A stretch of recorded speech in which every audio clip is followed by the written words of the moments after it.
हिंदू धर्म में कई देवी देवताओं के वाहन होते हैं, जैसे माँ शेरावाली का वाहन सिंह है, गणेश जी का मूषक, देवी सरस्वती का हंस और भगवान शिव का नंदी। ठीक उसी तरह भगवान विष्णु के वाहन गरुण है। हिंदू धर्म में गरुण को सभी पक्षियों में सर्वश्रेष्ठ बताया गया है। गरुण ऐसा पक्षी है जो आकाश में बहुत ऊंचाई पर उड़कर भी पृथ्वी के छोटे छोटे जीवों पर नजर रख सकता है। गरुण सांपों का शत्रु होता है। इस कारण कहा जाता है कि यह विष को खत्म करने वाला अर्थात आतंक को नष्ट करने वाला पक्षी है। ऐसे ही परम शक्तिशाली भगवान विष्णु सबका पालन करने वाले हैं। उनकी नजर प्रत्येक जीव पर होती है। भगवान विष्णु जी के वाहन गरुण से सदैव अपनी दृष्टि पैनी बनाए रखने एवं जागरूक बने रहने की प्रेरणा मिलती है।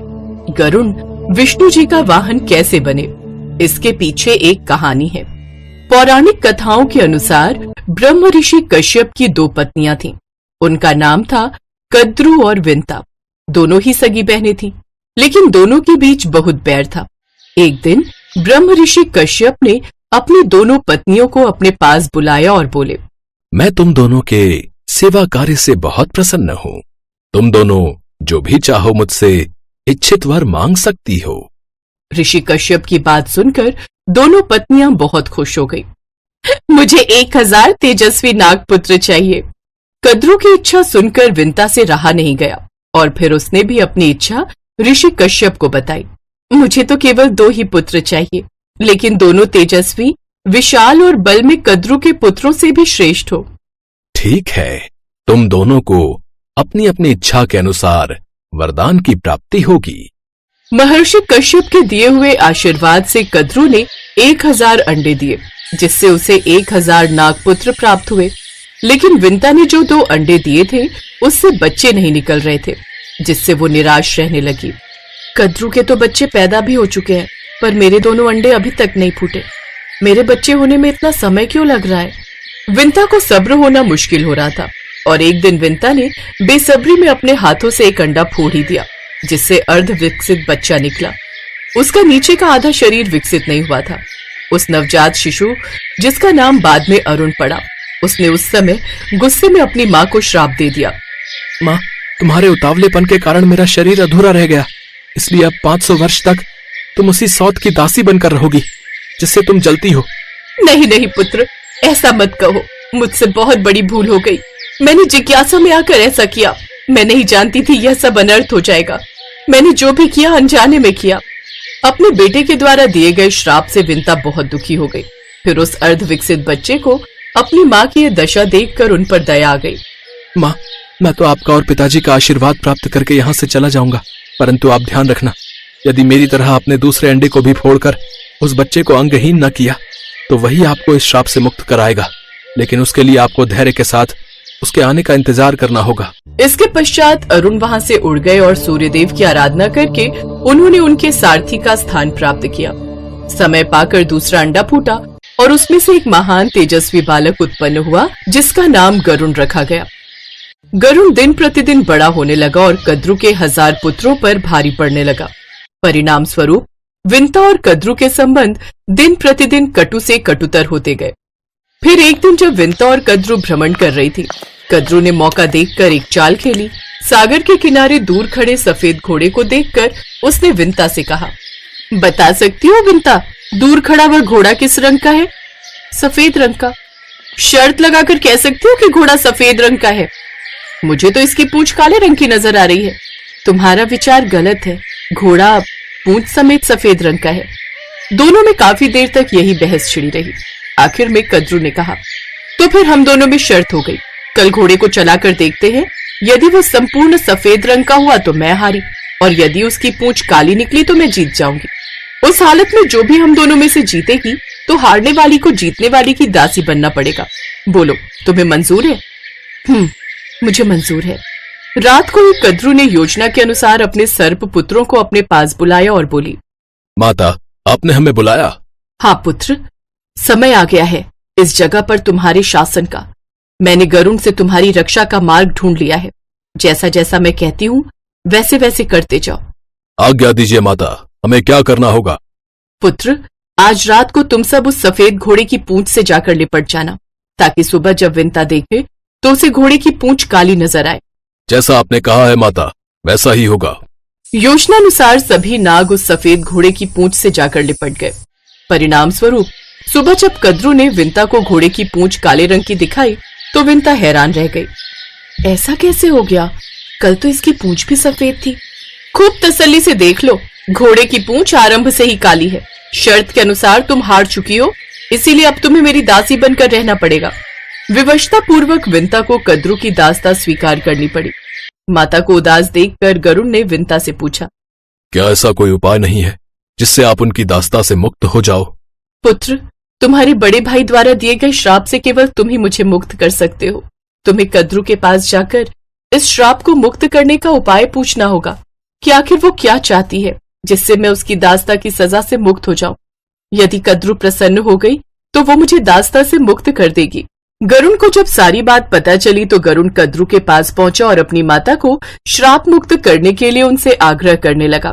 क्या ऐसा नहीं हो सकता कि आप मेरी माता को अपनी दासता से मुक्त कर दें? हो सकता है, यदि तुम मेरे पुत्रों को अमृत लाकर दे दो। यह सुनकर गरुड़ सोच में पड़ गया। कद्रू की योजना काम कर गई। वह तो यही चाहती थी कि अमृत पीकर उसके सभी बच्चे अमर हो जाएं और गरुड़ उनका कुछ न बिगाड़ पाए। माता, मुझे अमृत कहाँ मिलेगा जिसे लाकर मैं तुम्हें दासी जीवन से मुक्त कर सकूं? पुत्र, अमृत का पता तो तुम्हारे पिता ही बता सकते हैं। तुम उन्हीं के पास जाओ, वे तुम्हारी सहायता अवश्य करेंगे। कश्यप ऋषि वन में तपस्या के लिए गए हुए थे। गरुड़ महर्षि कश्यप के पास पहुंचा। वे अपने पुत्र को देखकर बहुत प्रसन्न हुए। पिताश्री, मैं अमृत लाकर अपनी माता को दासता से मुक्ति दिलाना चाहता हूँ। कृपया मुझे बताइए कि अमृत कहाँ मिलेगा?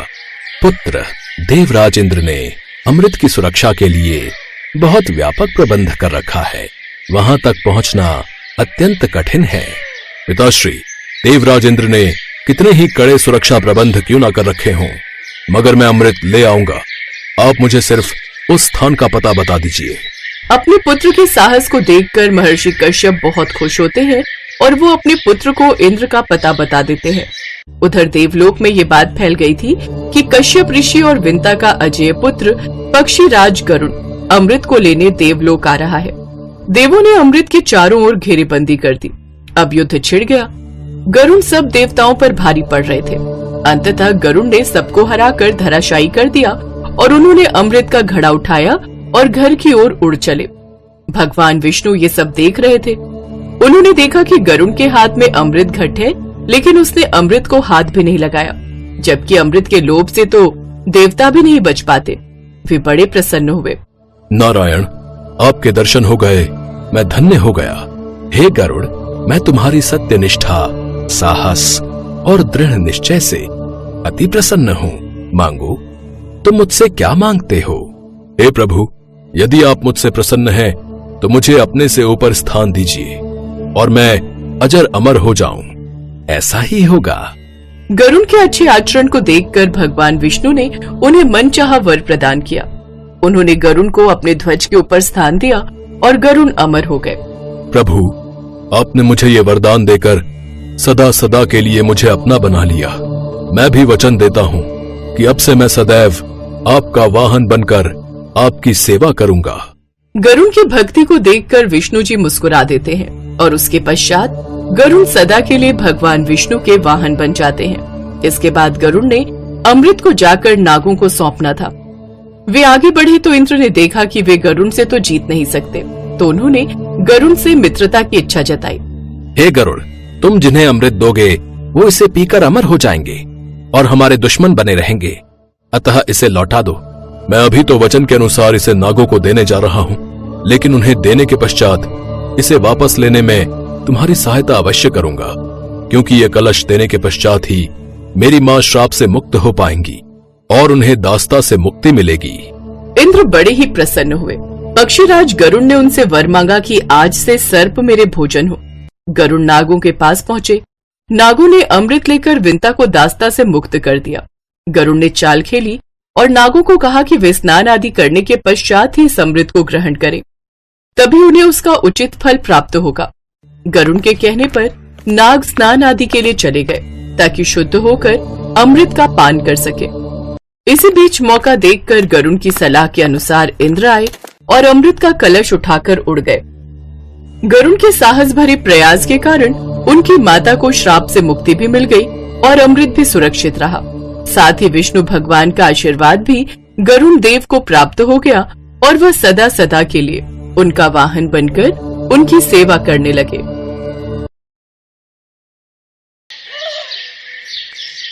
गरुड़ भगवान के बारे में सभी जानते होंगे।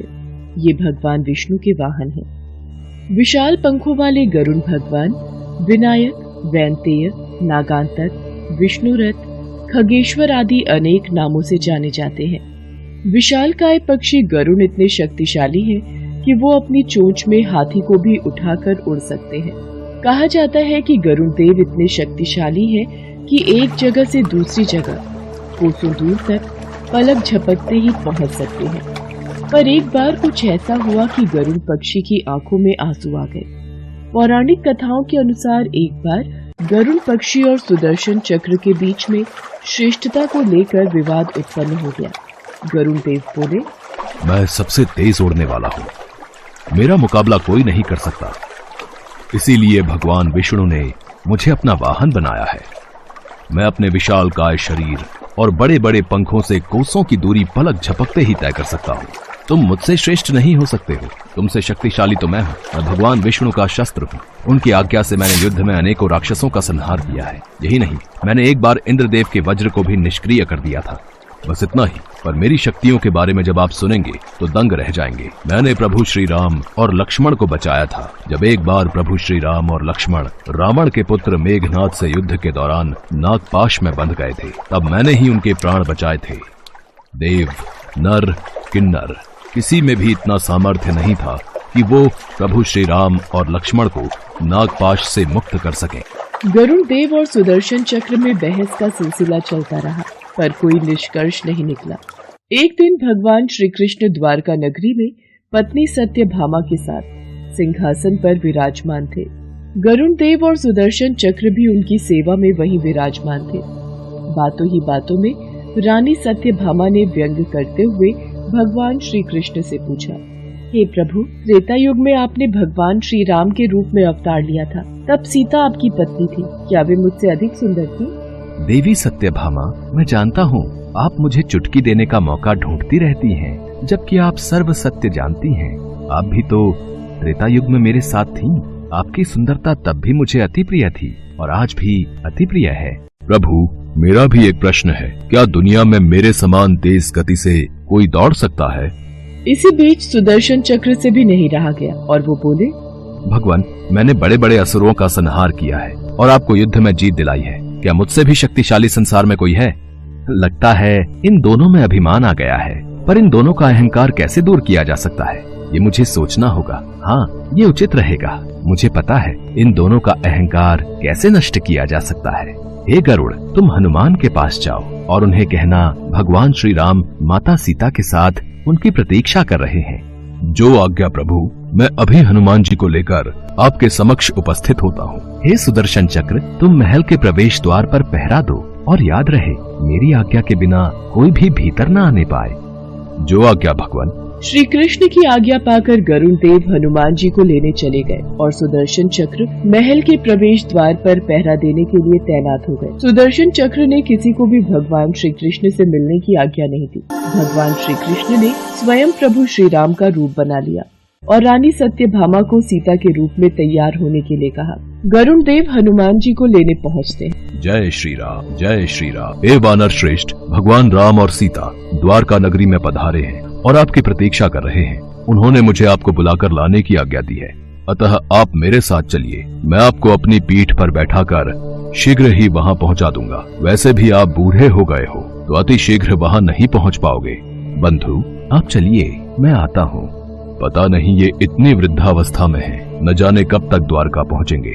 वैसे मुझे क्या लेना, मैंने तो अपना काम कर दिया, अब बाकी खुद जाने। मैं भगवान के पास जाता हूँ और उन्हें बता दूंगा कि मैंने उनका संदेश वानर श्रेष्ठ को पहुंचा दिया है। गरुड़ अपना संदेश हनुमान जी को देकर आराम से द्वारका नगरी को उड़ चले। किंतु जब वो द्वारका नगरी के महल में पहुँचे तो वो आश्चर्यचकित रह गए। हनुमान जी तो भगवान के समक्ष पहले से ही बैठे हुए थे और मंद मंद मुस्कुरा रहे थे। ये देखकर गरुण देव का सिर लज्जा से झुक गया। मैंने बजरंग बली की श्रेष्ठता पर संदेह किया। हे प्रभु, मैंने अहंकार के वशीभूत होकर ये क्या कर दिया? पवन पुत्र, तुम बिना आज्ञा के महल में कैसे आए? क्या तुम्हें किसी ने प्रवेश द्वार पर रोका नहीं? हनुमान जी ने भगवान राम को नमन करके अपना मुंह खोला और सुदर्शन चक्र को अपने मुख से बाहर निकाल दिया। हे प्रभु, आपसे मिलने से मुझे कोई नहीं रोक सकता है। इस चक्र ने मुझे रोकने का कुछ प्रयास किया था। हे वानर श्रेष्ठ, आप महल के भीतर नहीं जा सकते। प्रभु की आज्ञा है कि किसी को भी उनकी आज्ञा के बिना महल में नहीं जाने दिया जाए। मुझे प्रभु श्री राम से मिलने से कोई नहीं रोक सकता। सामने से हट जाओ। हे वानर श्रेष्ठ, ऐसा साहस कदापि न करो। तुम शायद मेरी शक्तियों से परिचित नहीं हो। मैं सुदर्शन चक्र हूँ। मैंने बड़े बड़े अनेकों राक्षसों का वध किया है। मेरी आपसे विनती है कि मुझे प्रभु श्री राम से मिलने दिया जाए। नहीं, तुम इस महल में मेरे होते हुए प्रवेश नहीं कर सकते हो। भलाई इसी में है कि तुम ये जिद छोड़ दो। हनुमान जी सुदर्शन चक्र की बात नहीं मानते और वे महल की ओर बढ़ते हैं। सुदर्शन चक्र हनुमान जी को रोकने के लिए आगे बढ़ता है। सुदर्शन चक्र और हनुमान जी के बीच युद्ध होने लगता है। सुदर्शन चक्र हनुमान जी से कहता है, हे वानर श्रेष्ठ, अभी भी वक्त है, लौट जाओ। तुम अपने कदम पीछे हटा लो। तुम व्यर्थ ही अपना समय नष्ट कर रहे हो। मुझे शीघ्र ही प्रभु श्री राम और माता सीता के दर्शन करने हैं। मुझे उनके पास पहुंचना है। वो मेरी प्रतीक्षा कर रहे हैं। तभी हनुमान जी ने अपना मुंह खोल दिया और सुदर्शन चक्र उसमें समा गया। हनुमान जी ने अपना मुंह बंद कर लिया। मेरे पास और कोई रास्ता नहीं था प्रभु, इसीलिए सुदर्शन चक्र को मुंह में रखकर मैं आपसे मिलने आ गया। मुझे माफ कर दीजिए प्रभु। हे प्रभु, आपको तो मैं कृष्ण रूप में भी पहचानता हूँ और मैं ये भी जानता हूँ कि आप ही मेरे प्रभु श्री राम हैं। आज आपका ये लीला रचाने का कारण क्या है? जब भक्त अपनी शक्तियों का अहंकार करने लगे तो उन्हें सही राह दिखाने के लिए ऐसी लीला रचनी ही पड़ती है। गरुण और सुदर्शन चक्र की आंखों से आंसू बह गए और वो भगवान के चरणों में झुक गए। प्रभु की लीला अपरंपार है। जय श्री राम, जय श्री राम, जय श्री राम।